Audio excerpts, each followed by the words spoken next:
안녕하십니까. 우리 사회에 필요한 제도 중 하나인 복지제도에 대해서 이야기해보겠습니다. 의미 없는 수많은 복지제도 말고 힘들고 어려운 형편의 남녀노소 누구든지 하루에 3만원씩 매일 갱신되는 생계대출 제도를 이용해서 돈이 없어도 밥은 먹을 수는 있게 해야 합니다. 갑자기 일자리가 사라지는 AI 시대에 더더욱 필요합니다. 우리나라 국민들 중 아이들 포함해서 2천만 명이 월 70만원씩 1년을 생계대출로 살아간다고 가정을 했을 때 예산이면 168조가 필요합니다. 그 중에 1천만 명이 대출 변제를 못한다고 가정한다면 연 84조의 비용이 손실 처리됩니다. 그것은 생계대출 예산 연 84조로 거의 모든 복지제도를 통합한 효과를 발휘할 수 있다는 것입니다. 사실인지는 모르겠지만 우리나라 복지제도가 수백 가지가 넘는다고 합니다. 그런데 묻는 사람들은 왜 그렇게 많은 겁니까? 그것은 아마도 정치꾼들이 자신들의 선거를 위해 보여 주기식 복지제도를 만들다 보니 종류는 많은데 실효성은 떨어지는 것을 남발하다 보니 돈만 쓰고 효과는 미미한 그런 제도가 되어버린 것이 아닌가 싶습니다. 그 많은 복지제도에도 굶어서 고통받는 사람이 그렇게 많다는 것은 이유 불문하고 복지정책이 잘못되었다는 것을 뜻하는 것입니다. 사람은 무엇을 하든 미천이 너무 없으면 처음부터 포기를 하게 됩니다. 하지만 밥이라도 든든하게 먹다 보면 기운이 생기고 기운이 생기면 뭐라도 하려는 노력을 하게 됩니다. 왜냐하면 무료하게 할 일 없이 살아가기는 싫기 때문입니다. 그런 이유에서라도 생계대출 제도가 필요한 것입니다. 우리가 원하는 생계대출 제도라면 의료와 주거를 제외한 거의 모든 복지제도를 통합할 수 있습니다. 그것만으로도 순수 복지 비용을 제외하고 연 수조 원 이상 되는 그 유지 비용까지 절약할 수 있습니다. 기존의 복지 내용을 보면 여행 바우처, 문화 바우처 등등 생계와 직접 관련이 없는 제도들도 많이 있습니다. 물론 그런 복지도 좋습니다만 사람들이 밥도 제대로 못 먹고 사는데 그런 복지가 당장 시급한 것은 아니라고 생각합니다. 그런 복지는 저희들이 보기에는 돈 몇 푼 던져주고 자기들에게 투표해달라는 뜻으로 만든 정치꾼들의 정치놀이에 지나지 않는다고 생각합니다. 사람들이 배가 부르면 생각을 하게 되고 생각을 하게 되면 더 나은 것을 찾게 됩니다. 지배자들의 입장에서는 국민들이 생각을 하면 좋을 것이 하나 없습니다.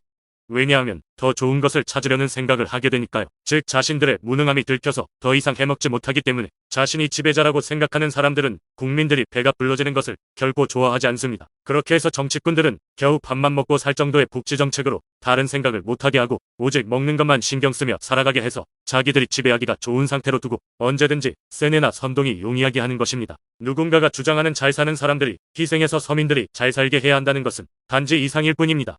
어떤 좋아하는 사람에 대한 이상형을 때 그 이상 말입니다. 서민이 모두 부자가 되는 사회는 절대로 오지 않습니다. 그리고 부자들의 것을 나눠서 다른 사람들이 부자가 되는 세상은 더더욱 오지 않습니다. 부자들 돈 뺏어서 잠깐 잘 살고 그 이유는 정치꾼들을 제외한 모두가 못 사는 나라가 될 것입니다. 당연합니다. 어느 누가 밤잠 안 자고 먹을 것 안 먹고 죽기 살기로 사업하려 하겠습니까? 부자들 재산 빼는 것은 알을 낳는 닭을 잡아먹는 것과 같습니다. 지금 당장 풍족하게 먹지만 그 다음부터는 먹을 것이 사라집니다. 그 다음부터는 서민들 스스로 알을 낳아야 하는데 그게 쉬운 게 아닙니다. 서민이 부자가 되는 방법은 먹을 것 안 먹고 잘 시간에 안 자고 그렇게 노력하든지 아이들 교육을 잘 시키든지 복지가 더 좋아지든지 그런 경우뿐입니다. 그런데 지금은 어느 것 하나도 잘 되어 있는 것이 없습니다. 그래서 좋은 제도적 장치가 마련될 때까지는 당장 먹고 살 수 있는 방법이 있어야 하는데 그것이 바로 생계대출 방식으로 복지를 구현하는 것입니다. 생계대출은 돈 달라는 것이 아니라 밥이라도 먹을 수 있게 잠깐 빌려 달라는 겁니다. 마치 옛날에 돈이 없어서 동네 가게 외상으로 라면 빌려 먹던 그런 개념처럼 말입니다. 아이들에게도 생계대출이 개별적으로 필요합니다. 부모와는 별개로 말입니다. 일정 나이대까지는 식품으로만 대출을 실행하고 그 다음부터는 나이에 따라서 돈으로 직접 소비할 수 있는 방법을 제공하는 겁니다. 예를 들어서 아이들이 초등학교 1학년 때는 하루 5,000원과 나머지는 식품으로, 2학년 때는 하루 1만원과 식품으로, 3학년 때는 하루 15,000원 이런 식으로 해서 치킨이나 피자, 짜장면 같은 것을 먹고 싶을 때 그 돈이 축적되어 있는 상태에서 그 돈으로 먹고 싶은 치킨이나 피자 같은 것을 직접 구매해서 먹을 수 있도록 해야 합니다. 왜냐하면 부모의 존재가 악몽인 아이들이 적어도 50만 명 이상은 된다고 추측되기 때문입니다.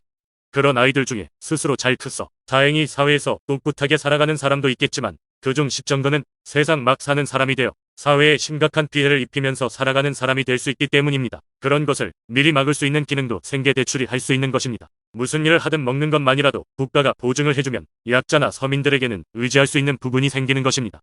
악용을 막기 위해서 대출이라는 제도로 시작해서 일정 기간 일정 조건이 될 때 그 조건에 따라서 변제를 받든 탕감을 해주든 하면 됩니다. 탕감을 해주는 것은 지금의 기초수급의 개념과 비슷하다고 생각하시면 됩니다. 주로 몸이 불편하거나 그 여력이 부족한 사람들 중에 가족이 소유한 재산이 많지 않은 사람들을 대상으로 탕감이 조금씩 이루어지게 하면 됩니다. 물론 생계대출의 채무가 상속이 안 되어야 없이 사는 사람들이 그나마 편하게 사용할 수 있습니다. 평생 남들 등쳐먹고 못된 짓 하고 살아가는 사람에게도 생계대출이 필요합니다. 그런 사람들은 먹을 것이 없으면 결국 남에게 피해를 주면서 살아갈 뿐입니다. 그렇게 나쁜 짓 해서 교도소에 가더라도 필요 비용을 그 사람을 위해서 지출해야 합니다.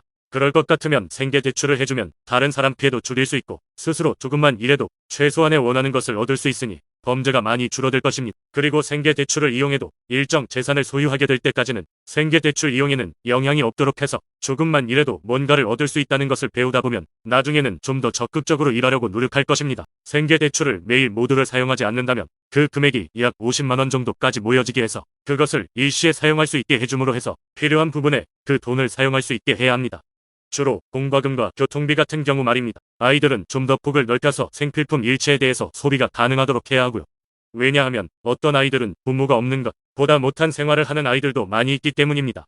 물론 노인복지나 의료 및 주거, 장애인 복지 등은 별도로 진행되어야 합니다. 저는 당장 돈이 없어서 밥도 제대로 못 먹고 살고 있지만 남의 지갑을 주었을 때 그것을 주인에게 돌려주는 사람들이 생계대출로 밥은 먹고 살았으면 좋겠고, 지금 돈이 없어서 가족들끼리 걱정으로 마음이 급하지만 외국인 관광객이 우리나라에서 길을 잃었을 때 그들에게 도움을 주는 우리 국민이 밥이라도 마음 편히 먹을 수 있으면 좋겠고, 일을 못해서 며칠째 근근히 끼니를 때우는 사람인데 길거리 널려있는 남의 물건에 대해서 굶으면 굶었지 남의 것을 훔치지 않는다는 사람도, 학생도, 아이들도 밥이라도 먹고 살 수 있으면 좋겠습니다. 생계대출의 효용성에 대한 핵심은 아이들이 굶지 않는다는 것과 무엇을 하든 내일이면 밥은 먹을 수 있다는 것과 조금이라도 일을 하면 자신이 원하는 것을 얻을 수 있다는 마음으로 살 수 있게 해주는 것입니다. 우리는 이 땅에서 함께 서로 의지하며 살아가야 한다는 것을 기억해야 합니다. 함께 해주셔서 대단히 감사합니다.